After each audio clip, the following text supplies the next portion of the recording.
Siddhu family, తులసి family అందరూ కలిసి బసవరాజు దంపతులకి షష్ఠి పూర్తి చేస్తూ ఉంటారు.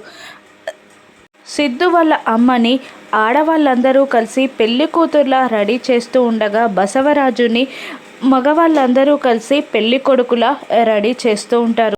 అక్కడ బాసిగం తక్కువ అవ్వడంతో నేను వెళ్ళి తీసుకొస్తాను అని అంటూ ఉంటుంది లక్ష్మి. అప్పుడు మీరెందుకు అత్తయ్య, తులసి వెళ్ళి తీసుకొస్తుంది అని అంటూ ఆ రూమ్లో ఉంది వెళ్ళి తీసుకురా అని తులసికి చెప్తుంది కనిష్క. అలాగే అంటూ రూమ్లోకి వెళ్తూ ఉంటుంది తులసి. మరోవైపు బసవరాజుకి కూడా బాసింగం కట్టడానికి సిద్ధు నేను ఇప్పుడే వస్తాను, ఆ రూమ్లో బాసింగం ఉంది అంటూ అదే రూమ్లోకి సిద్ధు కూడా వస్తాడు. ఇక ఇద్దరూ ఒకేసారి ఆ బాసింగం తీసుకోబోతుండగా ఇద్దరి చూపులు కళ్ళు కలుస్తాయి. అప్పుడు సిద్ధు తులసిని ఇలా అంటుంటాడు, ఇప్పుడు పెద్దవాళ్ళందరూ కలిసిపోయారు కాబట్టి మనం కూడా ఒక్కటవుతే మంచిది అని సిద్ధు తులసిని అంటూ ఉండగా సిద్ధు మాట పూర్తి అవ్వకముందే తులసి వెళ్ళి సిద్ధుని గట్టిగా హక్ చేసుకుంటుంది.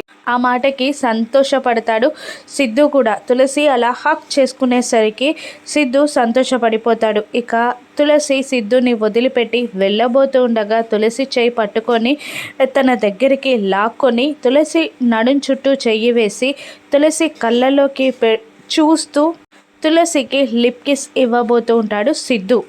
కానీ అప్పుడే వచ్చిన కనిష్క వాళ్ళిద్దరిని అలా చూసి ఓర్వలేక ఏం చేస్తున్నారు ఇక్కడ అని గట్టిగా అరవడంతో వాళ్ళిద్దరూ దూరం అవుతారు. మీకోసం అక్కడ అందరూ వెయిటింగ్ అనడంతో ఇక వాళ్ళిద్దరూ రూమ్లో నుండి బయటికి వచ్చేస్తారు. కనిష్క అక్కడ నిలబడి ఈ ఒక్కరోజే నువ్వు సంతోషంగా ఉండేది అని తులసిని తలుచుకొని అంటూ ఉంటుంది.